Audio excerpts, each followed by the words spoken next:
웹툰 원작으로도 만들기로 했다고 알고 있는데 앞으로도 한국 원작 애니메이션을 만들 계획이 꾸준히 있으신지 여쭤보고 싶고요. 그 이유도 여쭤보고 싶습니다. 今、新しいプロジェクトを韓国の原作を元にしたプロジェクトを立ち上げています。ウェブトゥーン原作です。まだ企画を立ち上げたところではありますので、もう少し時間が皆さんのところにね届くには時間がかかるかもしれませんけれども、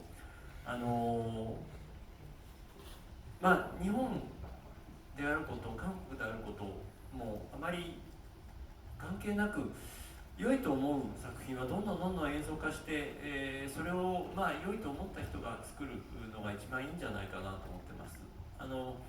もちろんビジネスのことであるとか、それからいろいろ考えなければいけない、そういう仕事ではあるんですけれども、一番大事なのは先ほど先生がおっしゃった通り、いい作品になるんだ、いい作品にするんだということを強く思えるもの、それを作り上げていくことじゃないかなと思っています。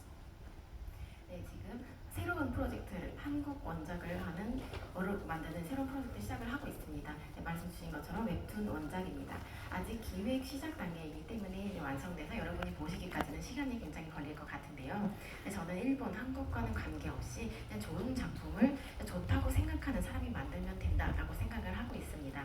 비즈니스에 대한 생각은 물론 해야 하기는 하지만 선생님도 말씀하셨듯이 좋은 작품을 만들면 된다라는 생각으로 만들고 있습니다.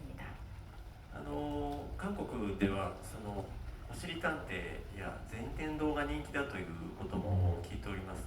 逆に日本では韓国の学習漫画であるサバイバルがとても大人気なんですね。もう今やそういう国とか関係なく、良いと思える作品をどんどんみんなで作っていけばいいんじゃないかなと思っています。 한국에서 이제 엉덩이 탐정이라든지 전천당이 굉장히 인기가 많다고 듣고 있습니다.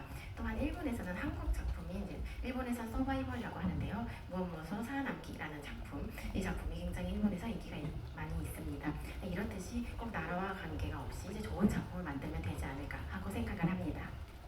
네, 고맙습니다. 자, 그럼 마지막으로 이 작품을 기다리고 있는 관객분들께 전하고